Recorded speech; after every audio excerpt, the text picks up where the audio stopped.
এই সেটু কোন কইনি হ্যাঁ পারবো না। দেখো মন্দবতী বিলুয়া জানতো বিলুয়া হ্যাঁ আজ মন্দবতী বিলুয়ার গপটে শুনিবা। আচ্ছা এক জঙ্গলরে 3 জন বসবাস করুଥିଲେ কিଏ ନା ବିଲୁଆ କାଉ ଆଉ ହଉଛି ମୂଷା ଆଉ ହରିଣ ବୁଝିଗଲେ କି ତାହେଲେ ଇଏ କ'ଣ କରୁଥିଲେ 4 ଜଣ ସଂଗାତ ବସିଲେ ବୁଝିପାରିଲେ କି ଏମାନେ କୋଉଠି ବସବାସ କରୁଥିଲେ ଜଙ୍ଗଲରେ ଏମାନେ 4 ଜଣ ସଂଗାତ ବସିଲେ ଏକ ଦିନ କ'ଣ ହେଲା ନା ବିଲୁଆ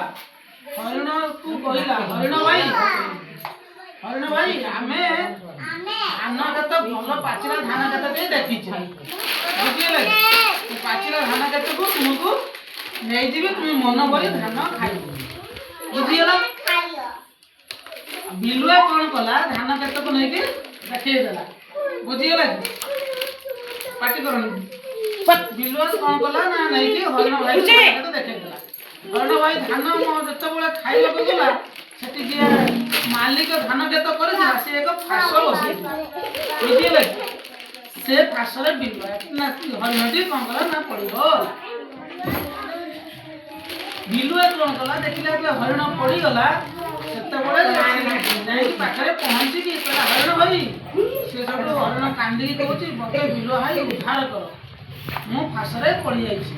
ବସେଇଥିବା ମାଲିକ ଫାଶରେ ମୁଁ ପଡ଼ିଛି ସେଠୁ କହିଲା ମୁଁ ତ ଆଜି ବ୍ରତ କରିଛି ମୁଁ ଆମିଷ ଖାଇବି ନାହିଁ ତେଣୁକରି ଏ ଫାଶଟି ଚମଡ଼ାରେ ତିଆରି ମୁଁ ଆଉ କାଟିପାରିବି। ବିଲୁଆ କ'ଣ କଲା ନା ଯାଇକି ଦୂରରେ ଜଗି ବସିଲା କେମିତି ହରିଣ ଭାଇ ମରିଗଲେ ମାନେ ହାଡ଼ ମାଂସକୁ ସେ ଖାଇଲେ ବୁଝିପାରିଲ। କିନ୍ତୁ ବୁଆଟି ଯେତେବେଳେ ଆସିକି ଦେଖିଲା 4 ସଂଗାତ ଥିଲେ ବୁଆଟି ଆସି ଦେଖିଲା ବେଳକୁ ବିଲୁଆ ଭାଇ ତାକୁ ନା ସରି କ'ଣ ହରିଣ ଭାଇ ତାକୁ ଫାଶରେ ପଡ଼ିଯାଇଛି ବୁଝିଗଲେ ଫାଶରେ ପଡ଼ିକି ଛଟପଟ ହେଉଛି ହରିଣ ଭାଇ କ'ଣ ଏମିତି ନା ମୋତେ ବିଲୁଆ ଭାଇ କହିଲା ଧାନ କ୍ଷେତ ପାଚିଲା ଧାନ କ୍ଷେତ ଚାଲ ମୁଁ ଦେଖେଇଦେବି ଆଉ ଦେଖିଲା ବେଳକୁ ଏଠି ଫାଶରେ ମୁଁ ପଡ଼ିଯାଇଛି ଦେଖେଇଲେ କହିଦେବେ ନା କାଉ କହିଲା କରିପାରିବି ନାହିଁ ମୁଁ ମୂଷା ଭାଇକି ଯାଉଛି ଖବର ଦେବି ମୂଷା ଭାଇ ଆସିଲେ ତା ଦାନ୍ତରେ ସେ କାଟିପାରିବେ ଫାଶୁ ସେଟା ଚିତ୍ରଟା ଦେଖେ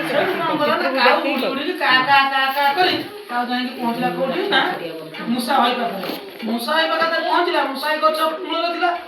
କାଉ ଭାଇ ଆଜି କ'ଣ କେହି ଦେଖା ନା ଏ ବଡ଼ ଦୁଃଖର କଥା ବଡ଼ ବିପଦ ପଡ଼ିଯାଇଛି ଆମ ସଂଗାତ ଭିତରେ କ'ଣ ହେଇଛି ନା ହରିଣ ଭାଇଟି ଫାଶରେ ପଡ଼ିଯାଇଛି କାଳ ବିଳମ୍ବ ନ କରି ଆଉ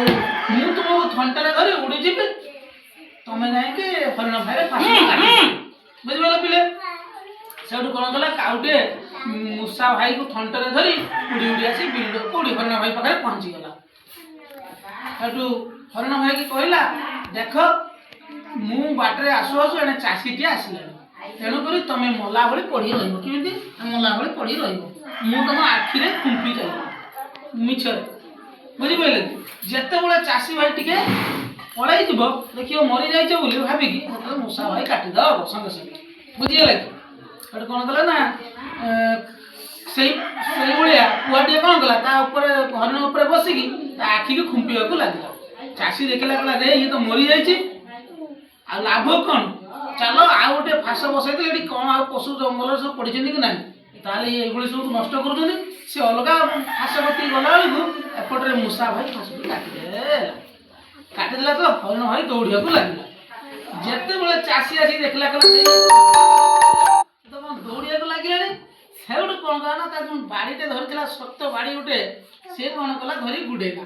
ଏଣେ ବିଲୁଆ ତାଙ୍କ ପଛରେ ଗୁଡ଼େଇଛି ଖାଇବ ବୋଲି ହରିଣ ମାଂସ ଆଶା ଥିଲା ଗୁଡ଼େଇଛି ଚାଷୀ ଭାଇର ଲମ୍ବା ବାଡ଼ିର ସେ ଯାହାକୁ ଫୋପାଡ଼ିଲା ବୁଲେଇକି ଯାଇକି ବିଲୁଆ ଉପରେ ବାଜିଲା ବିଲୁଆ ଉପରେ ବାଜିଲା ଯେତେବେଳେ ବିଲୁଆ କ'ଣ କଲା ଜଳାଶୟ ଥିଲା ବା ପୋଖରୀଟେ ଥିଲା ସେଠି ପଡ଼ିଗଲା ପଡ଼ିକି ଛଟପଟ ଡାକିଲା ବୁଝିଗଲା ପାଣିରେ ପଡ଼ିକି କ'ଣ କଲା ଛଟପଟ ଡାକିଲା ସେଠୁ କ'ଣ ହେଲା ନା କାଉ ଆଉ ହରିଣ ଭାଇ ମୂଷା ଭାଇ ସବୁ ଦୂରରେ ଦେଖିଲେ ବିଲୁଆ କ'ଣ ହେଇଛି ମରିଯାଇଛି ଆସିଲା ବେଳକୁ ପାଣିରେ ପଡ଼ିକି ମରିଯାଇଛି। କ'ଣ ହେଲା ନା ଏ ଗପରୁ ଆମେ ଜାଣିଲେ କ'ଣ ଯିଏ ମନ୍ଦ ବୁଦ୍ଧି କରେ ସେ ଆଗେ ହିଁ ତାଙ୍କର କ'ଣ ହୁଏ ମୃତ୍ୟୁବରଣ କରେ ବୁଝିଗଲା କି ଯିଏ ମନ୍ଦ ବୁଦ୍ଧି କରିବ ସେ ମରିବ ଆଗେ କ'ଣ ଗପରୁ ଶିଖିଲେ ମନ୍ଦ ବୁଦ୍ଧି କରିବା ନାହିଁ ବୁଝିଗଲା କି ହେଲା କଥା ମନେ ରଖିଲ ତାକୁ ବତକ ଦେଖଉଛୁ ମନେ ରଖିଲ